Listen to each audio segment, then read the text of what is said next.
Financial Argument. Follow us on YouTube.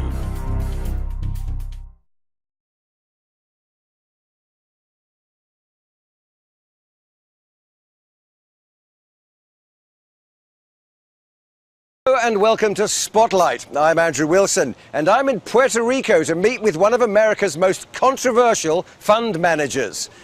Peter Schiff built a reputation predicting the banking crash of 2008 and is now promising an even bigger market meltdown on the horizon. Nowadays, the Caribbean is as good a place as any to set up shop and work the financial markets. Tucked away between the palm trees and the pop stars, anti-government economist and fund manager Peter Schiff plies his trades. Wow, it's a spectacular view. It's a great beach. It's one of the nicest beaches that I've been to. That's when he's not in Washington speaking out against Keynesian-style stimulus spending. It is the equivalent of trying to put out a fire by pouring gasoline on it.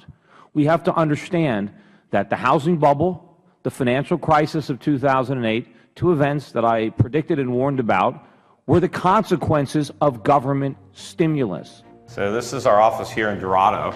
Distance is no barrier. I used to do my daily radio show. I had a syndicated shows, but this allows me to do live interviews with CNN or CNBC or Fox. Even from Puerto Rico, Schiff is ready and happy to post, blog, or argue his case live on mainstream TV. And in his luxury home, not far from the beach, we sat down to work through some of Schiff's controversial and frankly quite alarmist thoughts on the state of the US economy. Thanks very much indeed for meeting with us. Peter Schiff, we've come to see you because you've become quite, I say, notorious in the world of financial commentary. So what was it that took you from simple, plain old stockbroking to the fund manager that you are now? Well, I guess I was more of a traditional stockbroker in the early to mid 1990s. I was buying American stocks predominantly for my clients. Sure, philosophically, politically, I was still libertarian, but I was recommending U.S. stocks, and it really wasn't until the latter 1990s during the tech bubble where I thought this is nuts. I couldn't believe the prices that people were paying, the pie in the sky valuations for companies that I knew would never survive. I mean, I knew these business models of these .coms, not only would they not justify the valuation, I didn't even think that they could survive. I thought they were going to go out of business. And so I initially was worried about what would happen to the US economy when this tech bubble burst, because I saw a lot of resources going into tech, a lot of jobs, and a lot of malinvestments. And so not only was I worried about the excessive valuations, but I was worried about the economic implications for the economy when this tech bubble burst. But then what happened when the bubble burst in 2001, and then we had the September 11th terrorist attacks. I was very surprised at what Alan Greenspan did. He slashed interest rates down to 1%, and I thought that was a mistake. And I saw the impact early on in 2002, 2003, that policy was having on the housing market. And I said, wait a minute, the Fed is doing a lot more damage now.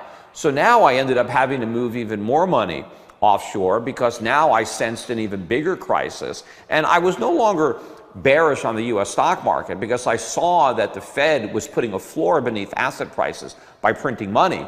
But I thought the dollar decline would negate those gains, and therefore I wanted to invest abroad, and I wanted to invest in gold, and I wanted to invest in commodities. And of course, we had a huge run, because when I started buying gold in 2001, it was under $300 an ounce. It rose as high as $1,900 by 2011. I started buying oil, it was $20 a barrel or less. It went up to 150. The dollar lost half its value during that time period. The euro doubled, the New Zealand dollar doubled, a lot of these currencies went way up. And I made a tremendous amount of money during that time period. And then, of course, I made money in 2007 because I was short the subprime market. That was another thing that I did, is we set up a hedge fund in 2006 to short subprime. But then, when the 2008 crisis happened, now, once again, the Fed did everything wrong. Bernanke did even larger mistakes. He set the country up for an even greater fall. So this process has been ongoing. It started off as my being concerned about the tech bubble, then the housing bubble, and now the everything bubble, whatever you want to call what we have now, because we have a bubble in housing, a bubble in stocks, a bubble in bonds, a bubble in, in student loans, in automobiles, in credit cards. I mean, you name it, the Fed has created a bubble in it. And so this is much more dangerous, but I have been, trying to stay ahead of the Fed this entire time, and this whole process has been evolving. And, it's not going to end well. Let's talk about the politics of it. So you're a fund manager at the moment. You have dabbled with politics. You ran for Senate in Connecticut. You worked with Ron Paul on his presidential campaign. Are you a potential politician? And does that mix with economics anyway? Well, I don't know if I'm ever going to be a politician. I don't think I was being much of a politician when I ran for office the last time, which is probably why I didn't win. When you're playing politics, it's all about telling the people what they want to hear rather than telling them what you think they need to hear. And so it's difficult for me to actually, be a politician, but that doesn't mean I may not run for office again in the future. You never know what the future may hold. And certainly if the U.S. economy evolves in the way that I believe that it will, I think things are going to get pretty bad in the United States. And hopefully they'll get to the point where people are really interested in a different direction, where people will lose confidence in government to fix their problems and try to think about solving their own problems and having a government that simply gets out of the way and makes that possible. And a lot of people, when they voted for Donald Trump was promising to make America great again. And I'd love my country to be great again, but I realize that no leader is going to do that. That if we're going to reclaim our greatness, we need to reclaim our freedom. And so what we need is a government that lives within the confines of the Constitution, and we need to restore limited government, sound money, economic freedom to the United States. And if we can get back to those traditional values of individual liberty and freedom and small government, then collectively the American people can make the country great again. President Trump was elected on the notion that he understood, or a lot of his mandate, his voters understood, that he recognized that they've been left behind by globalization, that they've been left behind by the economic system that you describe now. So do you recognize, in your view, a positive step that President Trump is a sign that those concerns are being taken on board now in the political body? Well, Trump tapped into the vein of discontent. And he said a lot of things when he was running for office that are very similar to the things that I've been saying, as far as how bad the economy is and how the phony statistics kind of cover up what's really going on. And that got him a lot of votes. But what he didn't do, and maybe this is why he is president, is because he didn't actually level with the voters as to the difficult road ahead if we actually want to get back to genuine prosperity. Donald Trump made it sound as if all he needs to do is renegotiate some trade deals and cut taxes, and America is going to be great again. That it's simply a function of having the wrong leaders. That if we just had a smart businessman running this gigantic government, that everything would be better. And that's not the truth. We don't want to run a gigantic government. We want to dismantle a giant government. I mean, he's found a lot of people to run these government departments and agencies. I'd rather him find these people to shut down these government departments and agencies, because they're not going to run it any better than the bureaucrats who ran it before. And Donald Trump did not prepare anybody for any type of short-term sacrifice. He was just going to make everything better instantly. And I'm afraid that a lot of people are going to be disappointed when that does not happen. So you really would welcome the arrival of something cataclysmic that would change the entire political system? Well, I don't know about cataclysmic, but sometimes when you have a problem, let's say you have a drinking problem or a drug problem, usually you don't get around to doing anything about it until you hit rock bottom, right? Maybe a guy has lost his job and his wife has left him before he finally admits he has a problem and is willing to do something about it. So we have a serious problem in the United States, and I do believe that it's going to take a bigger crisis before we actually do anything about it. As long as the world is foolish enough to keep lending Americans money, Americans will keep spending it, right? As long as the government can keep going into debt, as long as the Federal Reserve can keep interest rates artificially low so that we can keep this house of cards economy from collapsing, that's what we're going to do. Much of Peter Schiff's economic philosophy is rooted in a deep mistrust of big government, in particular income tax. In a moment, we talk about his father, Irwin Schiff, an anti-tax campaigner who died in a federal prison.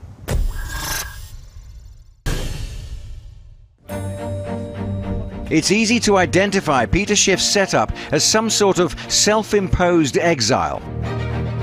He sees it differently. So was Puerto Rico always on your radar as a place that you might move to live, or you explored? Or? No, it was never even on my radar at all until, I read about John Paulson and the things that he was doing down here and some of the tax incentives that had recently been enacted. So I hadn't even thought about it. I mean, I had been thinking for a long time about getting out of the Northeast, getting out of Connecticut, because, the winters are long and cold, and the taxes are high on a state level as well as the federal level. So I had already been thinking about moving out of Connecticut, but I wasn't thinking of Puerto Rico. I mean, it wasn't something that you would naturally think about. I'd only been here once in my life, and it was, in my 20s. I came one time for a vacation. But I had been thinking, and even before I moved my asset management company here, though, I was thinking about moving it to Singapore or to Ireland. So when I found out about Puerto Rico, I changed that. So that caused me to move my business to, kind of a local tax haven rather than going to Europe or Asia. But then I also moved here myself rather than just moving to Florida. I just, went a little bit further. But Peter Schiff is at heart the consummate outsider, going against the grain, doing things differently. It's a trait that many might say he inherited from his father, Irwin, who died in a federal prison protesting against federal tax laws. How much of his views play a part in the way you run your business now and how you view the financial situation now? He was the child of, Jewish family in Connecticut, very much FDR supporters, traditional liberal Jewish family, blue collar. His father was a carpenter, first generation American. So my father was the first in our family to be born in America, or his generation. His parents emigrated from Eastern Europe. But all of his understanding of economics, he got on his own, not because, he studied it in college. No, what he learned in college was your traditional Keynesian nonsense. So he was able to educate himself and read and come to an understanding of economics. And ultimately, though, he started to study the Constitution, he started to study the tax law. And when he became convinced that the government was collecting the income tax in violation of law, not only in violation of the Constitution, but in violation of the Internal Revenue Code, he really became the nation's foremost tax protester. But he really wasn't protesting taxes. He was protesting the illegal manner in which the government went about collecting taxes and enforcing taxes. And he, self-published many books that became bestsellers, and he developed the rather substantial following nationwide. People who, read his books. Not everybody necessarily followed his advice as far as defining. Well, some did, some didn't. They got into trouble, didn't they? Some did, some didn't. I mean, I've run into a lot of people who stopped paying income taxes and never had a problem. But then there were others who did. And certainly my father had a problem because he was so high profile. The government had to make an example of him. And that's why he ended his life as a political prisoner. I mean, my father was very sincere in his beliefs. And you could question whether or not his beliefs were accurate, but you can't really question the sincerity with which he held them. But you have this view that you've carried on, I suppose a legacy in a way, that small government is the way things need to operate as much as possible. But how small would you like government to be? Well, as small as possible. I mean, I think it's so small that maybe you could drown it in a bathtub. But, I like government to be limited. That is the very foundation upon which this nation was built. I mean, the reason America became the richest nation in the history of the world was because we had the smallest government. And if you look at any examples today, if you look at countries that enjoy high standards of living, it's those countries that have succeeded in reigning in government. And it's only when government grows and increases its power that standards of living decline. And you could look at all sorts of examples where you could look at countries where you have a North and South Korea, or first China and Hong Kong, or China and Taiwan, or look at East Germany and West Germany. Whenever you take a culture and kind of split it, where you have more government on the one hand and more freedom on the other, it's always the country with more freedom and less government that has more prosperity. The volume is getting louder in terms of people commenting on economic affairs and, as a consequence, politics as well. Are these the two forces at work in the United States starting to announce themselves now through economic commentary?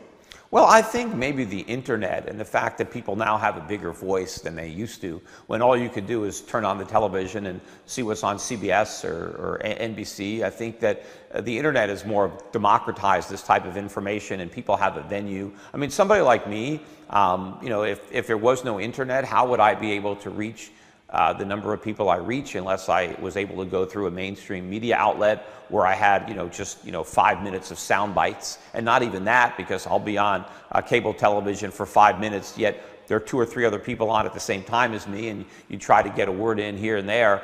But on the internet and with social media, I can get a lot of my opinions out there, and so can other people, and people can, comment on my YouTube channel, or they can engage one another on my Facebook page. So I think that's happening more now that people have the means with which to express themselves and to learn more, right? You have information that you can avail yourself of. It's so easy to get information now through the internet that more people are able to educate themselves and to understand the truth when it comes to economics and government. According to Peter Schiff, the collapse of the US economy is not only a certainty, it's also long overdue. In a moment, we'll be talking about where he says investors should take their money to weather the coming storm. Although the daily commute is a golf cart through lush gardens and manicured lawns, Peter Schiff admits it's a full-time job. And are you working all the time? I mean, are you the kind of person who doesn't take holidays? Well, it's hard to, because I have a cell phone, so people can always call me. He's not showing any sign of giving up soon. So do you anticipate working hard for the next 20 years? 20 years is a long time. Time enough to contemplate the possible impact of his predictions on ordinary Americans. What should they do, the man on the street, the ordinary guy? What should they do with their investments right now? They'll be fearful if they hear these kind of predictions. Well, the average man on the street doesn't even have any money to invest. That's the sad reality. I mean, most Americans are broke. So to the extent that the average American has any money left over whatsoever, I would suggest they buy some gold or buy some silver. I mean, don't put your savings in a bank. I mean, you're going to get no interest on it. The government's going to keep printing money. Either the bank is going to fail and you're going to lose your savings, or they're not going to fail because they get bailed out by the Federal Reserve and your savings lose their value.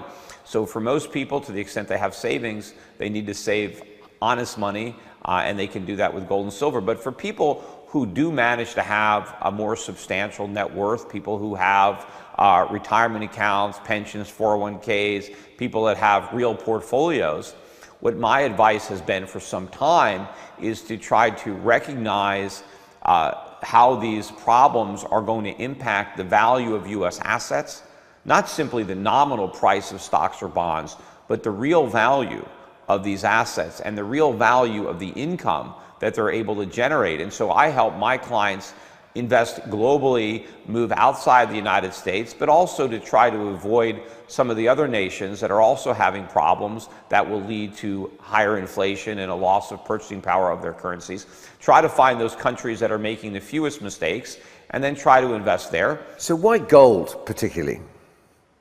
Well, because gold is real money. I mean, gold is something that central banks can't create. And ever since we went off the gold standard, the dollar has been declining in value. If you go back, to the beginning of the Federal Reserve and look at what the price of gold was back then, and look at what it is today, I mean, the dollar has lost 98, 99% of its purchasing power relative to the price of gold. I mean, the price of gold has been pretty consistent throughout history. And so, if you want to preserve your purchasing power, if you're worried about inflation, which is of course really just a government tax, if governments are going to create money to pay for their spending rather than pay for it legitimately through taxation, then you're going to pay through a loss of purchasing power. And if you want to protect yourself, you can protect yourself with gold. And you're not a fan of Bitcoin? Well, you know, Bitcoin is an attempt to try to provide an alternative to fiat currencies. And I don't think it's going to work. I mean, I don't think that these digital currencies that are also backed by nothing, that have no intrinsic value, and where there's no limit to the number of digital currencies that can be created, I don't think they're going to work. Now, right now, they are working as a speculative asset. Certainly people who have speculated in Bitcoin, who bought Bitcoins, you know, they have tremendous profits on paper, and some of the people have actually realized these profits by cashing out. But just like I believe that a lot of these .com companies had flawed business models and would never achieve what they were promising, that didn't prevent people from profiting on the mania until it collapsed. But right now there's a lot of hype surrounding the potential, just like there was a lot of hype surrounding the potential of a lot of the .coms, but I don't think it's going to be realized. Now, ultimately, do I think there could be digital currencies that could be issued privately and circulating? Absolutely, but they need to be backed by real money. So you can have a digital currency that's backed by gold, but you can't have a digital currency backed by nothing. Just like you can't have paper currency backed by nothing. When paper currency was backed by gold, it worked. It's only when it's backed by nothing that it doesn't. What identifies a country out there beyond the shores of the United States that you would consider is not making mistakes? Well, they're all making mistakes, unfortunately. That's kind of the way things are today, because they're all following a bad example, right? Everybody is reading from the same bad playbook, so they're making bad decisions. But there is no free market paradise anywhere on earth. I mean, I don't think any countries today are really as free as, let's say, 19th century America, early 20th century America. But if you look at countries like Hong Kong, like Singapore, like New Zealand, like Switzerland, and these are some of the more developed economies, there is more freedom than government control. How do you feel about the people out there listening, living their lives, trying to make a buck, regular folks?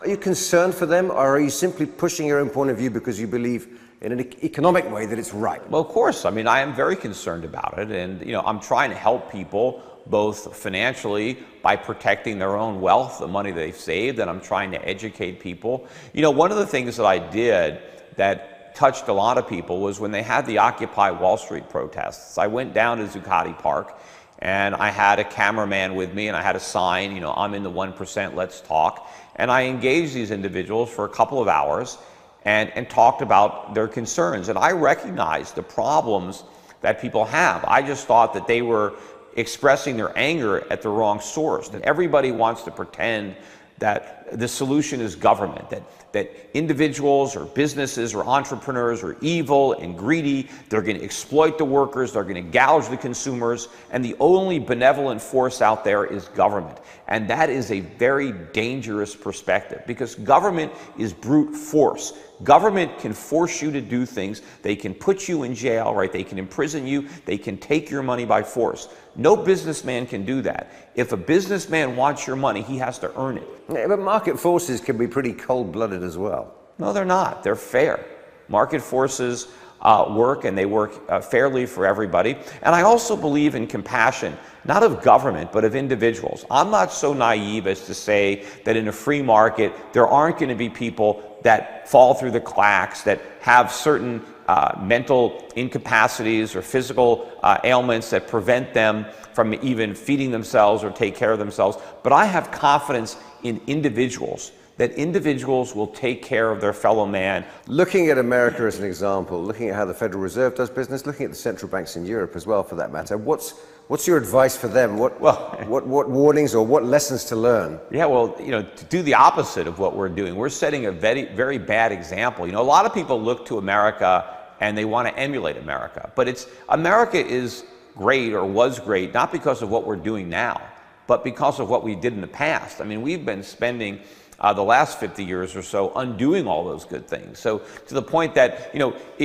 we're like the dumbest kid in the class yet everybody wants to cheat off of us because they think we're so smart. Well, I mean, obviously, if you're cheating off the dumbest kid in the class, you know, you're not going to get a good grade. So you really don't want to follow in our example anymore. I mean, I think we do a lot of damage by talking the talk when it comes to free markets and capitalism, but we don't walk the walk.